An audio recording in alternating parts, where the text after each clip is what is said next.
ଜୟ ଶ୍ରୀ ଜଗନ୍ନାଥ। ଆଜି ଆସନ୍ତୁ ଜାଣିବା ମହାପ୍ରଭୁ ଶ୍ରୀ ଜଗନ୍ନାଥ ମହାପ୍ରଭୁଙ୍କର ମଙ୍ଗଳ ଆଳତି ବିଷୟରେ ସବିଶେଷ ବିବରଣୀ। ଏହି ଭିଡ଼ିଓରେ ଆମେ ଯେଉଁ ମଙ୍ଗଳ ଆଳତି ମହାପ୍ରଭୁଙ୍କର ଦର୍ଶନ କରୁଛନ୍ତି ତାହା ସ୍ନାନ ମଣ୍ଡପରେ ମଙ୍ଗଳ ଆଳତି। ଶ୍ରୀମନ୍ଦିର ଭିତରକୁ କ୍ୟାମେରା କିମ୍ବା ମୋବାଇଲ ଆଦୌ ପ୍ରବେଶ କରେ ନାହିଁ, ତେଣୁକରି ଏହା ବାହାରର ଭିଡ଼ିଓ। ଆପଣମାନେ ଏହି ଚ୍ୟାନେଲକୁ ଲାଇକ୍, ସବସ୍କ୍ରାଇବ୍, ସେୟାର ଏବଂ ଫଲୋ ବଟନ୍ ଦବାନ୍ତୁ। ମୁଁ ମହାପ୍ରଭୁଙ୍କର ମଙ୍ଗଳ ଆଳତି ନୀତି ବାବଦରେ ବର୍ତ୍ତମାନ କହିବା ପାଇଁ ଯାଉଛି। ପାଳିଆ ପଶୁପାଳକ 3 ଜଣ ଆସନ୍ତି। ଭିତରଛ ମହାପାତ୍ର ଶ୍ରୀ ଜଗନ୍ନାଥଙ୍କ ନିକଟରେ ଓ ଅନ୍ୟ 2 ଜଣ ପାଳିଆ ପୁଷ୍ପାଳକ ଅନ୍ୟ 2 ଠାକୁରଙ୍କ ନିକଟରେ ସିଂହାସନ ତଳେ ଠିଆ ହୁଅନ୍ତି। ଭିତରଛ ମହାପାତ୍ର କେବଳ ଶ୍ରୀ ଜଗନ୍ନାଥଙ୍କ ମଙ୍ଗଳ ଆଳତି କରିବାକୁ ଅଧିକାରୀ ଅଟନ୍ତି। ସେ ଯଦି କୌଣସି କାରଣରୁ ଆସି ନ ପାରନ୍ତି ତେବେ ତଳିଚ୍ଛ ମହାପାତ୍ର ତାଙ୍କ କାମ କରନ୍ତି।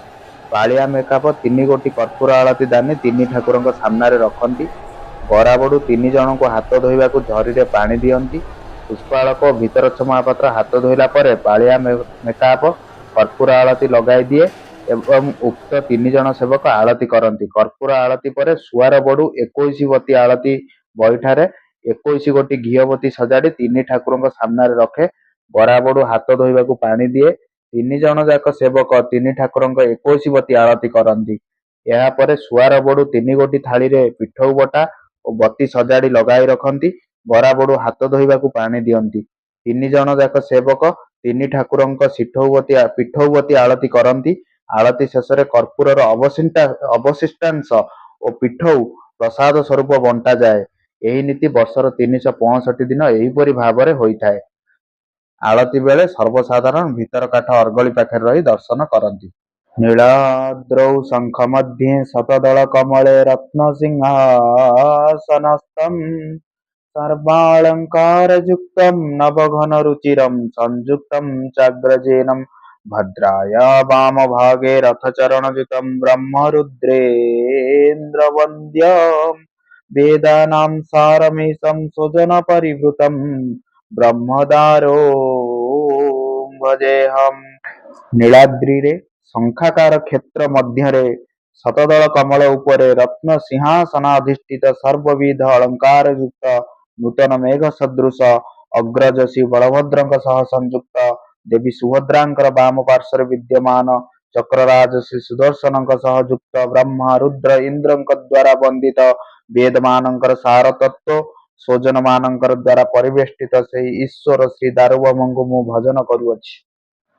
କଦାଚିତ୍ କାଳନ୍ଦୀ ତଟ ବିପିନ ସଙ୍ଗୀତ କରବୋ ମୁଦା ଭୀରି ନାରୀ ବଦନ କମଳା ସ୍ୱାଦ ମଧୁପଃ ରମା ଶମ୍ଭୁ ବ୍ରହ୍ମା ମରପତି ଗଣେଶାର୍ଚିତ ପଦୋ ଜଗନ୍ନାଥ ସ୍ୱାମୀ ନୟନ ପଥଗାମୀ ଭବତୁ ମେ ଜଗନ୍ନାଥ ସ୍ୱାମୀ ନୟନ ପଥଗାମୀ ଭବତୁ ମେ ଜଗନ୍ନାଥ ସ୍ୱାମୀ ନୟନ ପଥଗାମୀ ଭବତୁ ମେ ଭୁଜେ ଶବ୍ଦେ ବେଣୁଂ ଶିରସି ଶିଖି ପିଚ୍ଛଂ କଟିତଟେ ଦୁକୂଳଂ ନେତ୍ରାନ୍ତେ ସହଚର କଟାକ୍ଷଂ ବିଦଧତେ ସଦା ଶ୍ରୀମଦବୃନ୍ଦା ବନବସତି ଲୀଳା ପରିଚୟୋ ଜଗନ୍ନାଥ ସ୍ୱାମୀ ନୟନ ପଥଗାମୀ ଭବତୁ ମେ ମହାମ୍ବୋଧେ ସ୍ଥିରେ କନକରୁଚିରେ ନୀଳ ଶିଖରେ ବସନ୍ ପ୍ରାସାଦାନ୍ତଃ ସହଜ ବଳଭଦ୍ରେଣ ବଳିନା ସୁଭଦ୍ରା ମଧ୍ୟସ୍ଥଃ ସକଳ ସୁର ସେବାବସରଦୋ ଜଗନ୍ନାଥଃ ସ୍ୱାମୀ ନୟନ ପଥଗାମୀ ଭବତୁ ମେ କୃପା ପାରାବାରଃ ସଜଳ ଜଳଦ ଶ୍ରେଣୀ ରୁଚିରୋ रमावाणी रामः स्फुरदमलपद्मे क्षणमुखः सुरेन्द्रैराराध्यः श्रुतिगणशिखागीतचरितो जगन्नाथः स्वामी नयनपथगामी भवतु मे रथारूढो गच्छन् पथि मिलितभूदेव पटलै स्तुतिपादुर्भावं